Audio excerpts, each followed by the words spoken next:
If your kid is having behavioral problems, don't run to your doctor to get ADD medication because there is another way. That's why you need to listen to this episode. Hi, I'm Dr. Roseann. I'm a mental health trailblazer. And I know it's hard out there in the world and kids struggle internally, externally. And when your kid has behavioral problems, it's really, really hard. And I'm here to tell you it's going to be okay when you take one step towards natural solutions.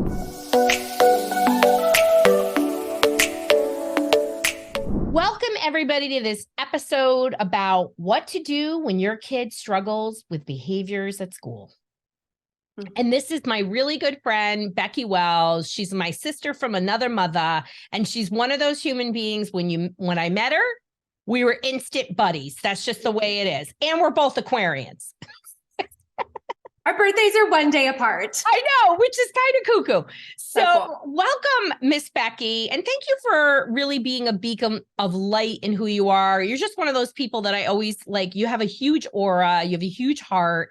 And you're here and you are you already have your own community, Hippie Moms community, which is a really cool community for moms who are really looking to connect about, ways to bring natural solutions, live a more organic lifestyle into the world. And you're here to share your own story about your son and that moment where he had a hard time and how I helped you in that, but how you helped yourself. You got the tools, but welcome. Tell us a little bit about who you are and who you serve.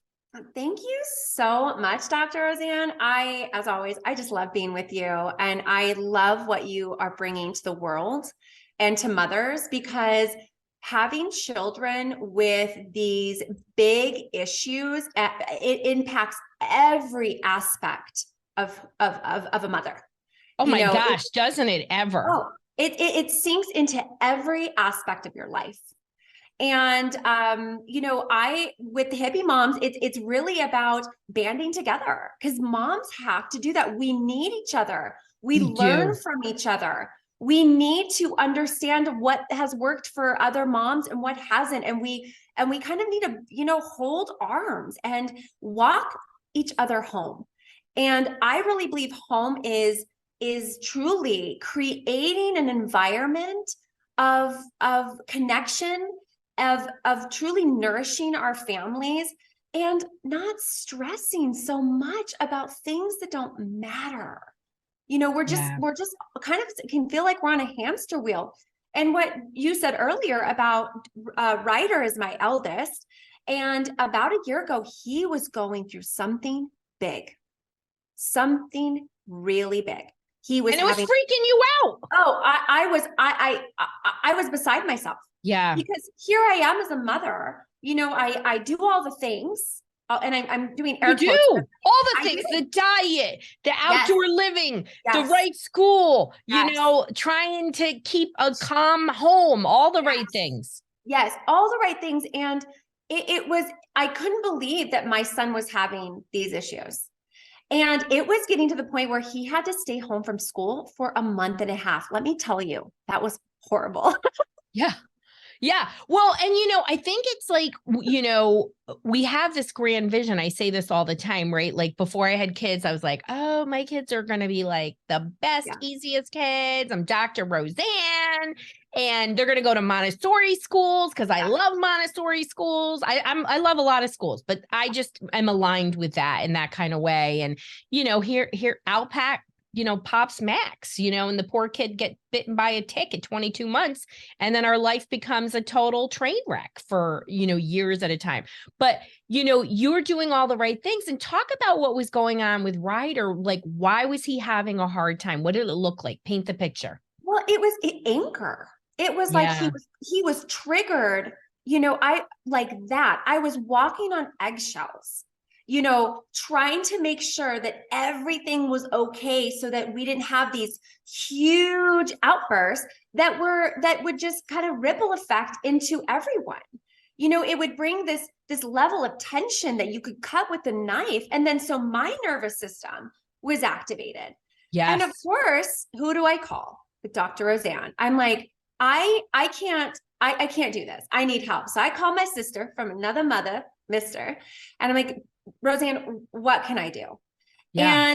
And what you helped me understand was that his nervous system was activated.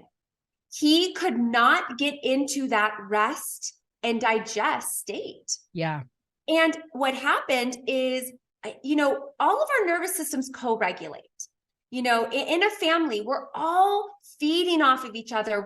And our kids really look to us. And I think one of the biggest things was, well, one is you helped me understand what are the things that can help him. What are just simple supplements that I can give him at night? And I have to tell you, that was mind blowing. Because because when you're in it, you can't see it, right? No. And you're like, but I'm doing this and I'm doing this and it's not working. And I think that's where, like, people call here every day. We were talking about this before, and then they can't see themselves in the solution. They only see the gap, right? They never see the gain. They never understand that the magic is in the little pieces, right? And a big takeaway, what you said, you shared your calm, right? Like, as good as things were, it doesn't mean you were doing something wrong. Ryder wasn't getting what he needed to regulate his nervous system. And let's also say this, because I want to say this in every episode about behavior. He wasn't acting this way on purpose. His brain was in an overdrive state. And yes, he was doing this, but it was because he couldn't regulate, that he couldn't do something else. So the key was to regulate him. Yes, it was. And I think what was so beautiful is once I had these tools and a deeper understanding, which I didn't know, it's like, but you don't know. And you need someone to be like, it's going to be okay. Yeah. Like, here are the things. I was like, calm the hell down, Becky. We're going to figure this out, is basically, I'm sure, what I sent you in a voice message. Yes. I mean, literally my son was home for a month and a half. And he was in this space. And for me, I need my space so I can get to my center. Because as mothers, we're always on, and we are the space holders in our family. Yeah. And oh my gosh, Becky, isn't that the truth? Oh, it is. And if we can't, we have to put, and this is such a cliche, and I'm kind of tired of the saying, but it's so true. You got to put your oxygen mask on first. Bam. You have to, because we co-regulate. If we're out of sorts and our nervous system is activated, they're feeling all of that. And what did you do? Because I know what you did. You were getting up at the crack of dawn to give yourself some time, and you were meditating. I was meditating. I was going in. I was filling my cup. And the only way I know I can do that is to come to my center, get out of the spinning of the mind. Right. Because in there you were like, oh, what's going on with him? Does he have a mood disorder? Does he have ADHD? Is this the right school? Do I put him here? What is it? Like, you were doing the spin, and I was like, hold on. And I'm always like, let's take an aerial view. Let's step back. Why is the behavior happening? And you can't understand it when you're in it. You've got to pull back. I'm not saying you're not going to have any level of worrying, but you can't be in a place where you're literally driving the worry train. You've got to get yourself back a little bit. And that's what we did, right? We looked at what were those things? What was happening? Is it the school? Is there something with the brother? Is it what is he eating? Is it the sleep? When we really unpack that, and these are questions that anybody can ask, right? Because I think that everyone always thinks they run to, is it ADHD and do I need a prescription? Is this a mood disorder? Do I need a prescription? Because that's what we know. I'm not saying that, right? And people that are tuning in, there's a variety of parents that are listening to this podcast. Some of them, it's new to them that there are alternatives to talk therapy, and talk therapy is appropriate in when your nervous system is regulated, right? We even looked at therapists. We were like, right? We did. We looked at everything. And I just want to touch on, like, we so want a diagnosis because we think that then we will have the solution. But our children, it's not, there's not a problem. Like, I was like, where's the problem? How do I diagnose? And how do I make it stop? But But it's so much more than that, and in a way that can feel overwhelming, because if we diagnose and we get something, then we have a solution and we fix it. But that's not reality. That's not reality, because there's always, Yes. even with a diagnosis, what are the contributors, right? Yes. What's in your ecosystem Yes. that is helping and hurting, right? Exactly. And so when you were like, you helped me focus on solutions, and I was like, yes. Yep. It was like, let's lean into the things that actually help. Yes. And then let's discontinue the things that aren't. Yeah. And I have to say to you, like, a lot of people, and this is just a normal thing, they think if I get my kid to school, everything will be okay. I mean, it's something I hear every day. And then usually it explodes, right? Because they're hoping that's the thing that's gonna, push the bottle cap back on a champagne bottle, right? The cork, push it back in. But you were like, okay, he's having a hard time there.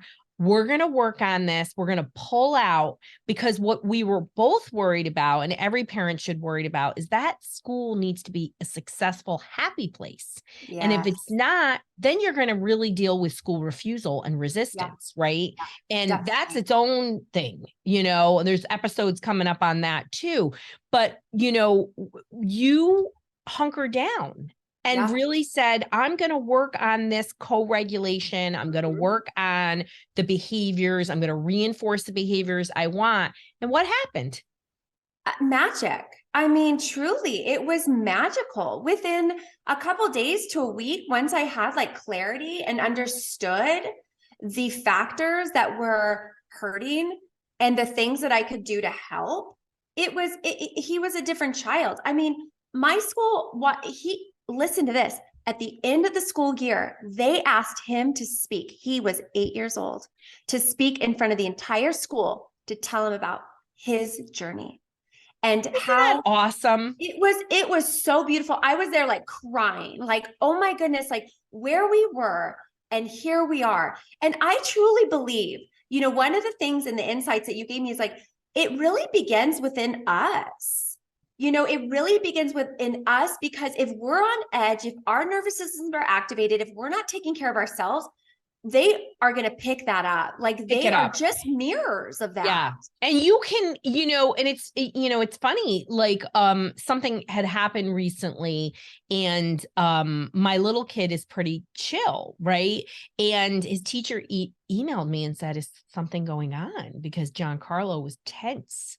And I'm like, those are words that don't happen. And he came back and he literally said the exact same words that came out of my mouth.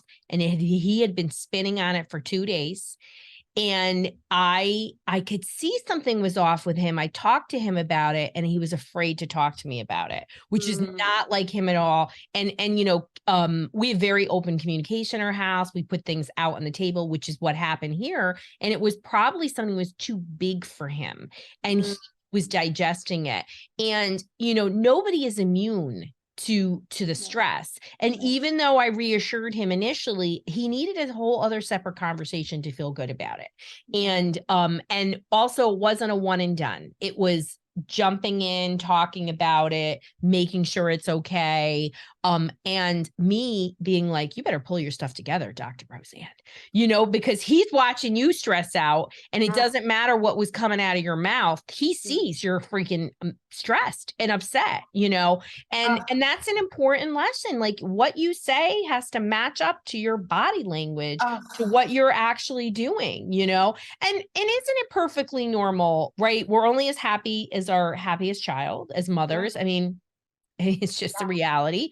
But like, we also don't have to go from 0 to 60, right? You didn't go from 0. You got spinny for a second. Then you were like, I'm going to talk to Dr. Roseann, because, your buddy's going to tell you, like, if he was ADD, I'd be like, Becky, that kid's flipping ADD. Let's do it. Totally. I'm going to tell you like it is. But it was like, wait, hold on. We can't go there. This is not, and even if behaviors have been there a long time, right? We have to take action, right?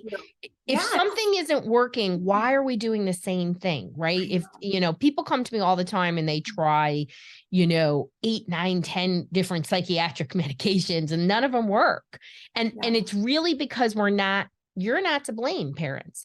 The Mm-mm. people that are educating you are not educating you in that you still have to make micro changes. Yeah. Behaviors don't just change without them being reinforced and practiced. I mean, that's just what it is. You know what I mean? Like, it's the same way you learn to read. You didn't get it shown one time, No. you Well, know? and this is what I love so much about what you're doing and what you're bringing to the world is you are really shifting this mentality of instant gratification, because that's what we've been led to believe is like, oh, if I take a pill, then this is going to happen. I mean, it doesn't work that way. The world does not work that way. It's like No. the nature does not work that way. It accomplishes everything, right? I think that's from I can't remember. I love But that you said that because it's true. Nature so true. takes its time, you It know? is, and we have to honor that process, and we Mhm. have to honor ourselves and our children Yeah, in those changes. And we put so much pressure on ourselves and look for these so huge much. big changes, and like, but it's like that's not how it works. It just No, isn't. It's not the no. reality. And they only, people, kids, adults, we only are happy with the end result, Yeah. right? And we feel like everything else is a failure, but that's not how it works. You don't get to the summit of the mountain by you have to go to the base camps. Yeah. And so you got to put in the work. Like people, it's just and we are a nation of instant gratification, but you can step out of that, right? Yes. And that's when the magic happens. I mean, I love these stories of like, this is serious. Your kid didn't go to school for 6 weeks. Your family was like, it was tense. It was Like, horrible. it was horrible, right? The I siblings yeah. affected, the marriage is affected. Everything. The people in your life have their opinion. You know Yeah. what I mean? Yes, I do know that. And you get embarrassed, you get scared. Yeah. There's a ton of emotions behind it. So much. And ultimately, every kid goes through something at some point. Nobody wants to think that, right? Even when you have, I have an easy kid, I like to say, and I have a kid that needs me more. Okay. Yeah. And the easy kid has benefited from my, A game parenting, because my harder kid needs me to be like calm. Yeah. I can't even be neutral with him. I got to be like on it. You know what I mean? And when I'm not ready for it, I'm like, Max, I want to talk to you about this, but my brain isn't working properly. And he's like, okay, he gets it, which is great. We've had good conversations and he doesn't take it personally. He now starts to understand adults have times too where things aren't great, And I think that is so beautiful, because I think what we want our kids to think is that we have it all together. And one of the biggest things is, I mean, I embrace crying in front of my kids. I embrace having these emotions and expressing myself, because that's what we're here to do. We're not here to bottle it all up. And I think that's what, we've been trained to do. We've been conditioned to not be emotional, be quiet, be good. But that is not reality. And honestly, that I believe that's the biggest cause of mental illness, is that this unexpressed, unprocessed energy that has been bottled up. And so and like you said, it's so beautiful that we have to step in and truly embody and do our own healing. Well, and I think what you're saying right now, I want to go back to this about emotions, because I think this is such an important commentary. So people are disconnecting from their emotions as a society, as an American society, and in other cultures as well. They're not as disconnected as Americans, like in Europe and you like Australia, New Zealand, these countries that are considered some of the happiest places. They have a different sense of community than we do.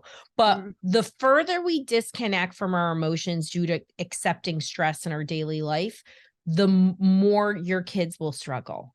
And when they don't have emotional language except for anger, anxiety, worry, we have a range of emotions and kids need to experience them. And, right. And one of the things when I work one-on-one in our brain behavior reset program with any family is, in a few minutes, I can assess if this is a family that uses emotional language. You can hear it. And Mhm. so anybody who's not comfortable with the emotions, I mean, we're going to break you in, you're going to use it. They're going to Yeah. be harder to work with Yeah. because they want to disconnect from it. And there's a lot of reasons that happens. Yeah. It's nobody's at fault, but this No. conversation right here, I hope it's a unlock it moment. Like you're like, wait a second.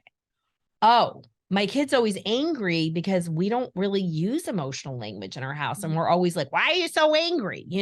Kids need to know there is a range. And if we're only focusing because your kid does get more stuck in anger or more stuck in worry, and we're over focusing on that, they're not going to recognize the Yeah. other emotions. And it's going to be harder to support your child. And let's face it, some kids need more TLC. Like I said, I Oh, have one kid that needs more TLC, and that's okay. and I love that. I love that you embrace it and truly integrate this type of emotional work, because our kids need to feel safe in their emotions. Because Definitely. because Yeah. if it's, one of my friends uses this analogy, if you're on an airplane and there's turbulence, you look to the flight attendant. If she's like, I'm good, then you're like, oh, okay, I'm fine. If she's like, hold on, you're like, Run. I mean, that's what our kids are looking at. And if I we're like, know. oh my gosh, don't be angry, or Yeah. we're starting to get activated Right. because of the child's emotion, they don't feel safe in it. And Yeah. so it's truly like, what I love is you bring this more self-awareness, and it's not just about the kid. It's a whole community. Well, like you said, you got to share your calm, right? Yes. So that flight Yes. attendant, I love that, right? But like the body shows itself. I mean, I always say, when you think about somebody, there was somebody in one of my business groups, like all of us were like, that woman is the most anxious woman that we have ever had in our group.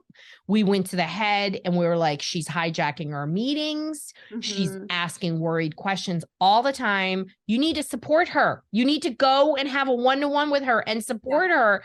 And she doesn't have any connection to her anxiety and her constant need for reassurance and things. And, kids show us those internal signals, right? Yeah. When we have an angry kid, there's no avoiding that, right, Becky? No.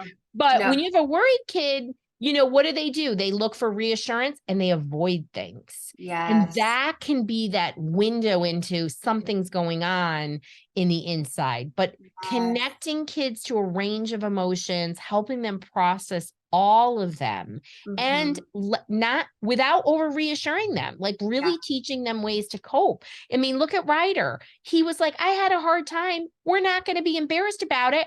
And I'm going to talk about it at my school.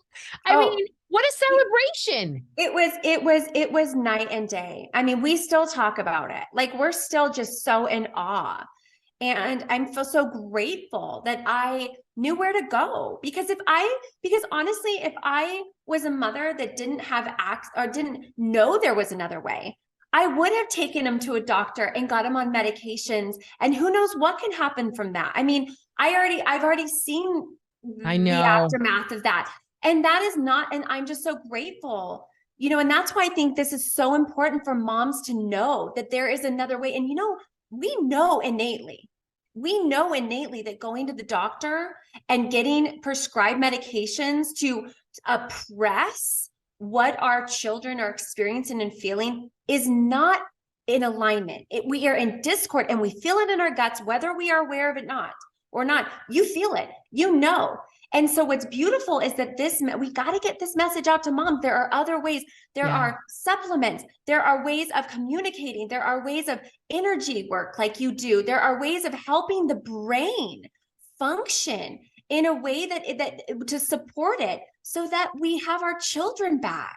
Yeah. And that's so beautiful, because many parents say to me, I ignored my gut because nothing else was presented to me. Yeah. And so that's what these conversations are about. And to have courageous mothers like you share your story, and like, you're building this beautiful community. We have our Natural Parents Solution community too. And what is it about is safe spaces, so that people have a tribe, but also can say, like, I need help with no judgment. Yeah. And that's what's happening. People are afraid. They don't know who to ask. They don't know where to go to.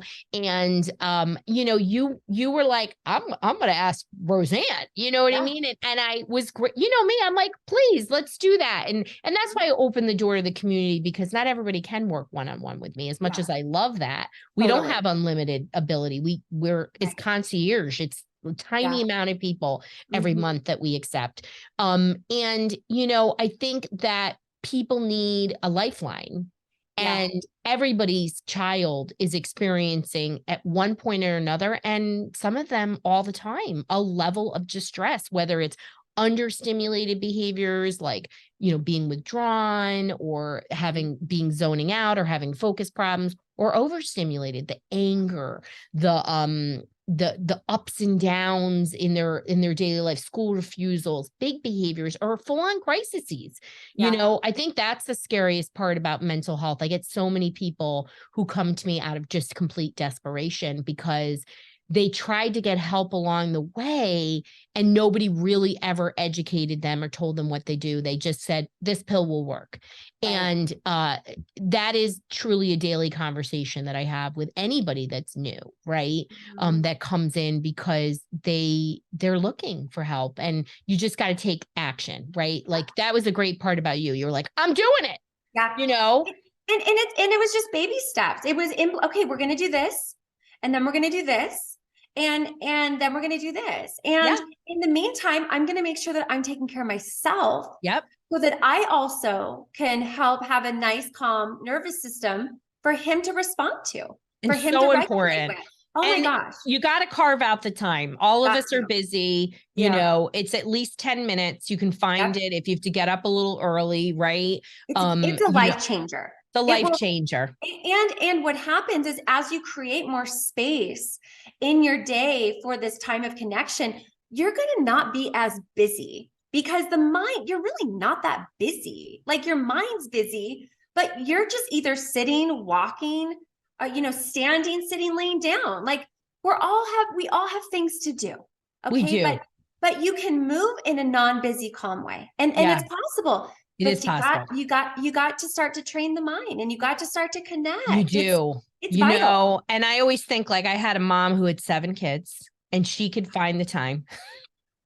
Yes, the time is there. If she And can some do of it, her kids anyone had can. clinical issues, so she was coming to me. So I always think she had 7 kids, people. So we all can find the time. Wow. Becky, what would you want a parent who is thinking about natural solutions? What's one thing you'd want them to know that maybe they don't know? I mean, you gave a lot of nuggets away, so maybe it's something you already said, but I really just want people to open up their minds, because natural solutions are evidence-based, and there's a lot of research behind many ones.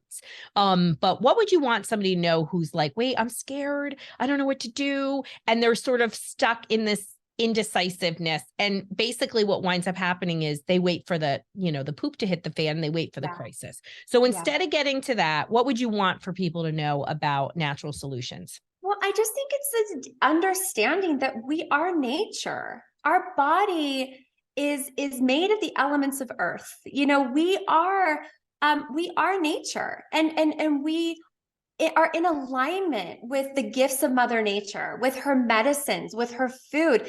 And so when we move away and start to ingest and put on ourselves these man-made, created, synthetic pills, solutions, foods, the body does not know what to do with that. And we are this beautiful, complex universe. And so and truly what it needs is the foundations. We need real food. We need to move our bodies. We need sunshine in nature. We need connection. We need to slow down, just like Mother Nature accomplishes everything. Yet there's no hurry. So it's getting out of the spinning of the mind and coming home. And it's right there. It's right there for us. And so I just think holding that perspective that we are nature and that nature supports us is really just the foundation of how much there is to really support us out there, that is holistic, that is natural, that's really the way that, that we're meant to live. So So beautifully said. And you know what I love about that is so many of the things and they're just accessible to people, yeah, right? so Sometimes I much. always say we make mental health much harder than it has to be. Yeah. And there's a common sense component. And, all the things you talked about, there's tons of research about exercise and when we do things that calm our brain and sunlight. These are all evidence-based approaches to mental Yeah. health that we're not really putting out there. And so thank you so much for sharing that. And and you did such a great job explaining to people about, my work. But for anybody who is considering doing our brain behavior reset program or using our Calm PMF device, what would you say to somebody who is considering working with our team? I say don't wait. There's no, you need the support. We need to understand and be shown how much there is that we can be that can support us and our children. Like there's just don't wait. I mean, just move into it, step in, lean in, because it's going to change your life. Well, thank you, my sister from another mother. Yeah. And, this has been a powerful episode. There's so many amazing things that you talked about and shared with people. And, this podcast is about hope. When your kid is struggling, whether they have had lifelong clinical issues, they've tried all the meds, you haven't tried anything, you're scared, this is a resource for you. So wherever you are on the journey, just know it's going to be okay. You've got to take an action. And when we use natural solutions and we focus on reinforcing the behaviors, we focus on sharing our calm, our kids learn to thrive. So catch us on the next episode.